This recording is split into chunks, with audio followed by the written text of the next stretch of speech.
Hey guys, how are you? We're having a public holiday here on the Gold Coast, so I'm a little bit later popping in today than I usually am. I'm heading out to a fireside chats night with some friends who are way smarter than I am. Tip number one, surround yourself by people who are smarter than you.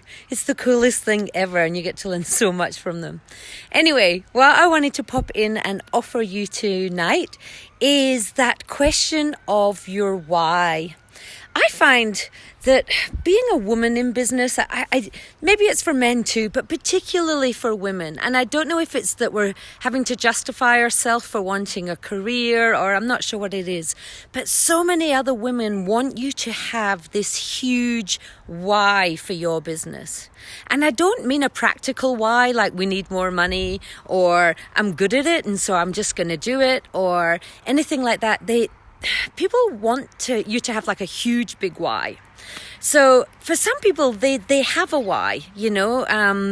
Their why might be my friend Kath has given up an amazing job to start building pet wellness centers, veterinary, because she wants to revolutionize veterinary. She wants to give the best care she can to animals.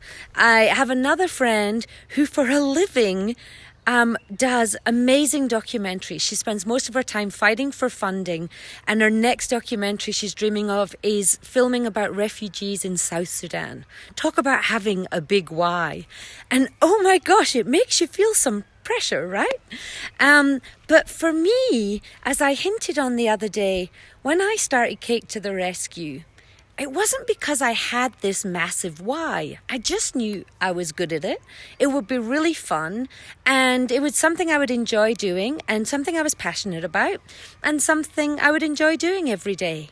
And so what happened is I went in without this big why and didn't have this big thing that I could say. I didn't go in saying, I want to save the world one cake at a time, or I want to make sure every child is loved with a homemade cake.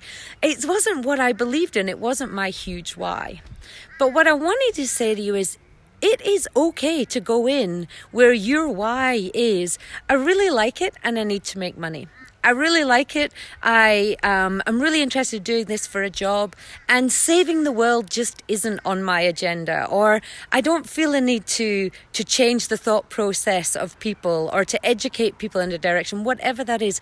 It's okay just to want to do something because you want to do it, and not necessarily be changing the universe. Hey Lynn, it's not necessary to have that huge why. And the other thing is that if you wish you had a why, sometimes when you follow your passion, your why comes upon you by accident. So for example, I didn't realize how much it meant to mums to make a homemade cake. I didn't realize how intimidated they were, how scared they were, and that they didn't feel like they were doing a good job because they were buying the cake. But I get it now. What I also get is I also understand that I am providing something that they're really scared about, they're really vulnerable about, and they're taking a risk by buying this kit.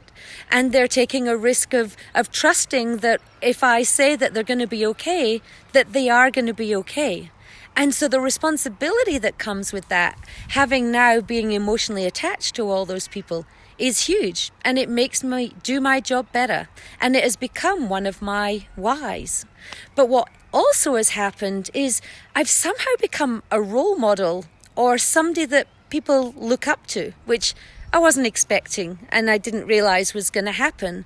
But there'll be other mums that look at me and think, wow, I want to do that like Lou does, or they feel I've got everything together, or I've just become a person that they trust and they can rely on, and therefore they look up to me. And therefore I have a why now, which is a responsibility to honor that and throw that love back to those people that are entrusting me and giving me their time every day. And one thing I've discovered during that time is that women are really terrified about not being perfect. And if it's not perfect, they don't want to do it because they're worried what people will think of them. They're worried they're not good enough. They're worried that they're letting their child down. They have all these concerns around perfection. So what's interesting is 8 years into my business, do you know what my number one why has become? Knocking down the barrier of imperfection. Constantly talking to my customers about crumbs in the icing not mattering. That whether the cake looks perfect doesn't matter. Because what it is about that cake is that the love that is wrapped up in that cake, that's what their child sees. My mum put all this effort in and made this beautiful thing for me. And they don't care about the imperfection. And so all of a sudden, 8 years in, my why has changed. At the start, I didn't have one. My why was practical. I really love it. And then my why became about my responsibility to make sure that these people who trust me, that I don't let them down, that I'm honest, that when I create kits, I promise that they can make them because I owe it to them that have trusted me to not let them down. But now, in these last couple of years, I've realized that imperfection is a barrier. Perfection is a barrier that I need to help break down for people. And so that is my why now. So what I want to say and what I want to remind you is you don't need to know your why yet. Don't get tied up by people trying to tell you or feel some kind of guilt that in order to have a career of your own and have your kids and do it all, you have to have some big why. You're allowed to just want a job. You're allowed to just do things that you like. You're allowed to do it because you're passionate about it, and you're allowed to do it because your family needs extra money. And that is okay. And what I can tell you is if you do have a passion for it, the why will find you. The why comes and it places itself on your shoulders, and the why changes, and it will become the most beautiful thing and the most beautiful and precious part of your business, like my community has become to me. So trust that your why will come and leap, and don't justify yourself to anyone, and do what you want to do, because your why is the only why you need. All right, guys, that's all I have for you on a Friday night, and I hope you have a fabulous weekend, and I'll see you tomorrow. Take care, guys. Bye.